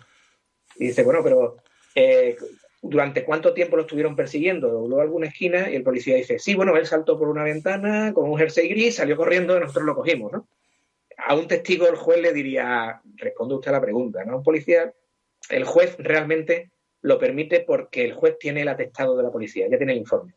Y lo único que quiere el juez es que el policía se plante allí y ratifique que efectivamente él ha escrito eso, él ha escrito ese informe y eso es lo que ha... Y muchas veces es un problema porque evidentemente para ratificarlo yo necesito datos, porque un informe de la policía en ese momento que se hace sobre la marcha es rápido porque tienes que irte a otro sitio y no puedes perder el tiempo, pues hay detalles que no se cogen y tú necesitas que el policía te dé datos y muchas veces esos datos pues lo puedes utilizar para desvirtuar ese informe o para decir que no, que en esos datos faltan detalles que pueden exonerar a ese cliente concreto. Lo que sí es cierto es que muchas veces yo me he encontrado con juicios 4 años más tarde y evidentemente el policía ni se acuerda exactamente de lo que pasó y es totalmente lógico después de 4 años. 4 años dices, a ver, y 10. No, digo 4 años por decir una cosa normal y habitual, ¿no? Mira, Pero el año pasado, creo, tuve, no sé si fueron 8 o 9 juicios del año 2009, creo. 2008-2009, seguidos. sí, Y como te digo, entonces a ver, digo que es normal que el policía lo que haga es leerse el atestado que él redactó, porque no se acuerda realmente de lo que pasó, porque es que hace 4 años y es un detenido más entre los muchos que ha tenido esos 4 años. Y se dedique a repetir lo que dijo en el atestado, porque ¿qué va a decir? ¿Que no se acuerda? Claro, a mí me gustaría que dijese que no se acuerda, porque eso sería un punto a favor para decir, señoría, vale, está la documental, pero podemos poner algunos detalles, a lo mejor no el hecho en sí, pero algunos detalles sí los podemos poner en duda. Y los detalles, digamos que el demonio está en los detalles. Muchas veces que una persona entre en prisión con una condena alta o que se le pueda suspender la condena porque se le ponga una más bajita, está en los detalles, ¿no? Entonces sí es verdad que la policía normalmente suele declarar muy bien, muy clara, pero no se le saca del sota, caballo y rey, salvo honrosas excepciones que hay veces que sí, hay veces que preferirías que el policía no hubiera hablado porque me lo empeora más la cosa, ¿no? Me estoy acordando del el clásico policía que va, el policía local que va a visitar a las personas que están en localización permanente, que es el arresto domiciliario, ¿no? sí, Y, bastante la más de, de las que parece. y lo que te cuenta el detenido es que como él toma tranquimacín, seguramente se quedaría dormido y no escucharía al policía hablar, y el informe de la policía fue que llegaron y no estaba en casa. Pues pregunté, bueno, ¿usted cómo sabe que no estaba en casa? Y dice el hombre, porque me abrió su madre y me dijo que no estaba. Y aquí enlazamos con lo que decíamos al principio de cuéntame la verdad. Yo de esto no me puedo enterar en el juicio. Cuéntamelo, dime que no estabas de verdad en casa y yo hago otras preguntas, ¿no? ¿Sabes? Vale. Pues sí, la verdad es que es cierto. Bueno, y ya como último... bueno, no, dos cosillas más. Para que la gente lo sepa, porque es una duda que más de un policía puede llegar a tener. Un abogado, el turno de oficio, como te hablo, de particular ya es otra cosa. Turno de oficio, ¿cuánto cobras, por ejemplo, por un procedimiento normal del turno de oficio cuando tienes que ir a asistir a un detenido? Vamos a ver, depende, porque eso depende de los acuerdos que hayan hecho los colegios de abogados con cada uno de las comunidades autónomas, perdón. Vale. Vamos a poner entonces un caso típico de un yonki que comete un robo con fuerza en un establecimiento, ¿vale? Vale, eso Procedimiento sería un normalito. procedimiento abreviado que suele tardar entre año y medio y 4 años de procedimiento. Sobre eso lo están pagando a 280 euros, del que hay que quitar después las redenciones de IRPF, claro, porque no genera IVA, ¿no? Es un tema que no tiene IVA, pero sí hay que pagar impuestos sobre el tema, 15% menos de IRPF, son 280 euros. Un asunto más gordo, como un ordinario y tal, un tema fiscal y tal, serían 360 y algo, no me acuerdo ahora mismo cuánto, ¿no? 360 y algo, ¿no? Y estamos hablando de asuntos que pueden tardar 9 años. Yo tuve un asunto de esto que tardó 9 años, ¿no? Alrededor de la décima parte de lo que cobraría un abogado, o sea, si fuera de pago, ¿no? Por ejemplo, las asistencias en comisaría, en Sevilla tú tienes que estar, creo que lo he dicho antes, de 8 de la mañana a 10 de la noche presencial y después hasta las 8 de la mañana con el móvil preparado porque te pueden llamar, pero ya en tu Como, casa. estás como un bombero, ¿no? Tú en la sala y preparado de abogados, soltarlos y Sí, corriendo. exacto. Tienes que estar allí pendiente, que te llamen, vas corriendo y después cuando te vas a tu casa, que normalmente nunca estás hasta las 10 de la noche, porque te escapas un poquito antes y estás directamente con el móvil preparado, pues por eso cobras por ese día entero 140 euros, excepto si no tienes ninguna asistencia, que cobras la mitad. Si no te Vale. han llamado en todo el día, cobras la mitad. Es que nada, es curioso que la gente lo sepa, más o menos, porque al final es dinero público. Y vamos, que yo sé de sobra que hay mucho abogado que está en el turno de oficio, no por dinero, porque efectivamente no puedes vivir siendo abogado de turno de oficio, sino por tocar tema penal, ya que muchas veces, o sea, el tema penal es un tema muy pequeño dentro del derecho. La mayoría de acusados penales son los que roban o los delincuentes y demás, por lo cual tampoco tienen dinero para estar pagándose abogados buenos. Hay poco especialista en penal realmente en comparación con civil o mercantil en España por esa misma razón, porque no te haces rico siendo abogado de penal, pero en cambio entiendo que es lo más bonito de todo, porque al final tratas con personas, con emociones, con problemas de verdad, y es donde está el meollo de todo esto, donde está lo divertido. Sí, desde mi punto de vista es de lo más divertido en el sentido de que tratas con mucho tipo de personas, el juicio en sí suele ser bastante interesante desde el punto de vista profesional, un juicio penal es bastante interesante desde un punto de vista meramente jurídico y profesional. No te haces rico ni puedes vivir solo de las guardias, salvo en partidos judiciales muy pequeños en que a lo mejor hay 3 abogados en el pueblo y todos los días tienen guardia. Esa gente sí, pero son son casos muy raros y estás allí por otras cosas. Primero, evidentemente el dinero es una ayuda y es una ayuda que nunca viene mal, sobre todo en tiempos de crisis. Te pagan tarde y mal. Ahora están tardando unos meses en pagarte, pero normalmente tardaban, yo he llegado a tener que esperar 2 años para que me pagaran los oficios, ¿no? Ya los justificados, ¿no? Y siempre te ponen problemas y tal, ¿no? Pero bueno, en cualquier caso, sí es verdad que es una forma de mantenerte al día, estar continuamente al día, estar conociendo abogados que de otra forma no conocerías, que te mantiene mucho y te mantiene mucho en contacto sobre todo con los juzgados, con la policía, te mantiene mucho al día. Es un ejercicio bastante bueno de no quedarte atrás y no quedarte obsoleto como abogado, digamos, ¿no? Ejercitar la mente y ejercitar tus habilidades. Sí, no le muchos recursos que estar con un tema interesante. Exacto, ¿no? Eso Y es. cuando te llega un cliente de pago por un asunto penal, pues tú sabes exactamente por dónde meterle mano porque tienes experiencia en el tema y tienes una experiencia al día del tema. Sabes cómo hablar con él, sabes con quién hablar, con qué funcionario del juzgado hablar para un detalle de papeleo, sabes lo que decirle, cómo explicarle a este hombre que no se enemiste con el juez de instrucción porque lo que le está preguntando no es para fastidiarle, sino porque quiere saber de verdad lo que ha pasado, que no le está intentando insultar ni nada, ¿no? Cosas así, ¿no? Ese tipo de cosas que te da el día a día, no te da el estudiar, el habértelo estudiado y acordarte de los No, 10 años, ¿no? esto ya lo hablamos más de una vez, que lo que es el derecho teórico y el práctico no tiene nada que ver, igual que los procedimientos. Te pueden decir una cosa y luego llegas allí y es que es exactamente lo contrario. Y tienes que sabértelo. Y encima todo el mundo exige que te lo sepas perfectamente. O sea, que te lo está exigiendo, pretende que tú te lo sepas. O sea, y esto lo voy a hacer así porque porque me salen las narices y hazlo bien por la cuenta que te trae. Sí, sí, no, totalmente. Y además es un asunto, es un tema en el que no puedes fallar. Tú no puedes decir, señoría, es que no me acuerdo muy bien de cómo lo que decía la ley, no me acuerdo muy bien del procedimiento, déjeme un poco de vidilla, ¿no?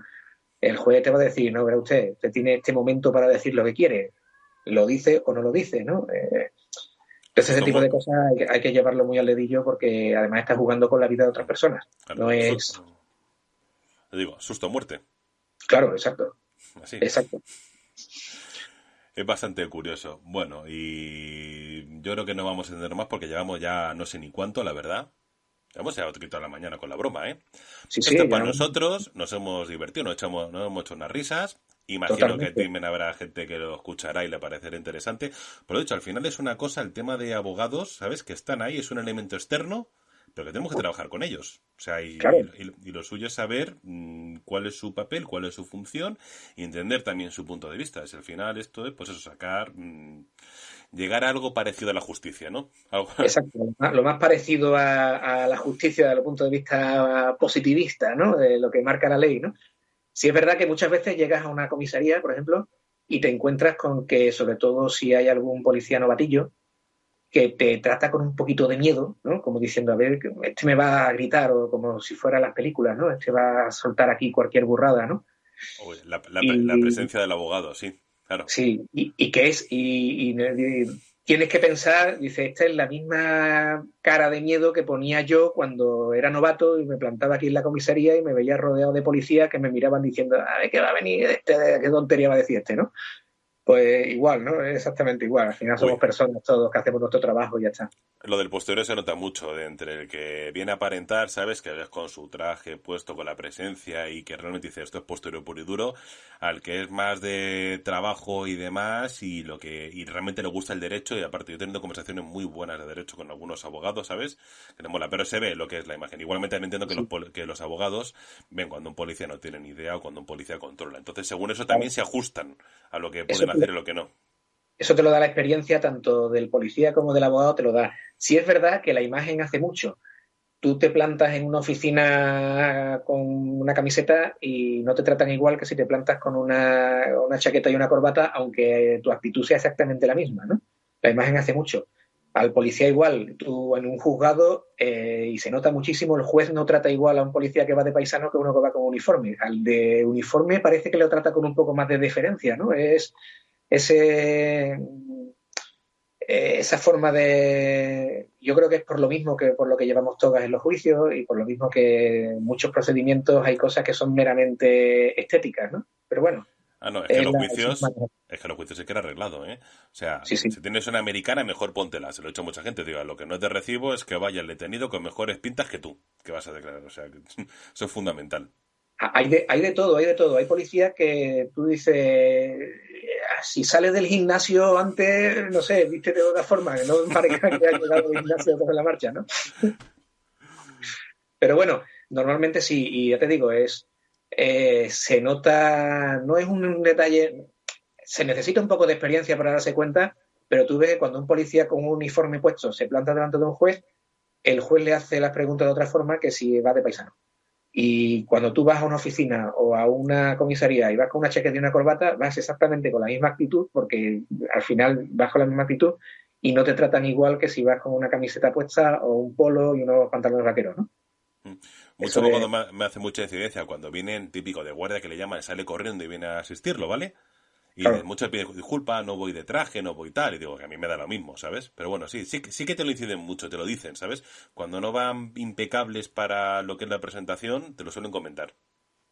Y también desde el punto de vista de los abogados, sobre todo los que tenemos ya cierta experiencia o que estudiamos antiguamente, los que hemos tenido la pasantía con abogados, digamos, que sabían estar y que a su vez habían aprendido de abogados antiguos, es verdad que tenemos metido en la cabeza de que la forma de vestir no es, tú no vistes de traje o no vistes con determinadas pintas por el hecho de tú tener esa imagen, sino como una especie de deferencia al que tienes enfrente. Y eso es una cosa que, por ejemplo, jueces antiguos, sobre todo magistrados, sí he visto llamar la atención a compañeros por no tener una adecuada vestuario en el juicio, ¿no? Diciendo que esto no es, usted no está en la calle, usted está actuando ante la justicia. No es una falta de respeto no a mí, sino hacia la justicia, ¿no? Mm. Y entonces eso a muchos se nos ha quedado también, aunque yo soy un desastre vistiendo totalmente y es una cosa que yo cuando me di cuenta digo, hay que ver cómo voy, ¿no? Pero efectivamente el hecho de llevar una apariencia adecuada es una especie de deferencia hacia la persona que tienes delante, más que como tener tú una, decir, mira cómo voy, ¿no? Voy a impresionar, ¿no? Eh, Vale, perfecto. Bueno, pues yo creo que lo vamos a ir dejando ya. No sé ni cuánto tiempo llevamos. Ni idea. No, o sea, encima, como voy a trozos, no tengo ni idea de... Pero vamos, llevaremos Estamos a aquí ya gusto. 1 hora y media por lo menos. Nos falta un cafelito, eso sí, pero Sí, pero como estamos en confinamiento, yo estoy en Madrid, estoy en Sevilla, pues no... claro, falla. Pero bueno, ya se andará, ya se andará. Cuando haya reunión del grupo y demás, así que unos jabalís, unas cervezas, Y eso sí. Sí, o sea, ahí nos vamos a poner. Pues yo que con esto más o menos, así a grosso modo, ha sido primer experimento aquí de tener aquí un programa con una conversación entera, una entrevista. Esto no es lo mío, pero consideraba pues eso, que qué mejor que me lo explique alguien que se dedica a ese mundillo y que nos lo explique a nosotros. Porque esto también, como he dicho, vamos, ya poquito a poco, aunque me van siguiendo más policías y demás, y entiendo que esto es muy interesante para ellos, poder escuchar a a una de las partes del procedimiento con la que no suelen tener más relación más allá de leer los derechos delante de él y decirle adiós abogado y fuera. Claro. Pues nada, yo muchas gracias por dejarme soltar mis rollos en tu podcast, en tu programa, porque yo me enrollo como una persiana y si me dejas yo hablo durante horas y horas y te puedo estar contando cómo era un juicio en tiempos de la República Romana y después explicándote cómo hago los huevos rellenos en casa con mi hijo moliendo la clara del huevo, ¿no? Vaya, que diga, ¿no? Pero bueno, Pues gracias por invitarme. y yo creo que lo volveremos a repetir. Acordaros que esto es un crossover, o sea que esto mismo que estamos haciendo por este lado lo va a subir él a su canal directamente de YouTube y posiblemente a lo mejor otro día pues hacemos otro diferente y aparezco yo que se me vea el careto en su canal, que tampoco pasa nada. Sí, sabes todos quién soy, sí, ya me conocéis la mayoría. En fin, así que con todo esto creo que por esta vez me despido, que yo creo que no va a ser la primera, sino que esto hay que volver a repetirlo, a ver si podemos llegar a hacer una mesa redonda un día, que eso ya sería maravilloso. Pero Estupendo. bueno, por mi parte ha sido un placer tenerte aquí y espero volver a verte pronto. Muchísimas gracias. El placer ha sido mutuo. Compartido. Muy bien, pues muchas gracias y ya nos vemos. Hasta luego. Hasta luego.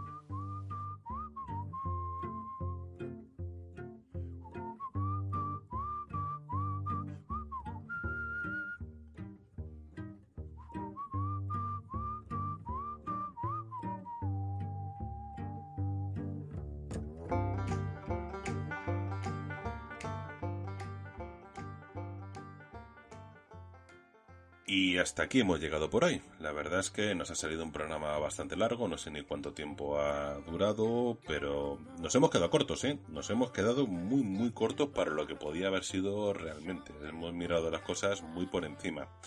Pero bueno, espero que os haya gustado, la verdad. Es otra forma de verlo. Ya estamos hablando. También el formato ha cambiado un poquito. Aquí ya tengo una entrevista propiamente dicha con otra parte.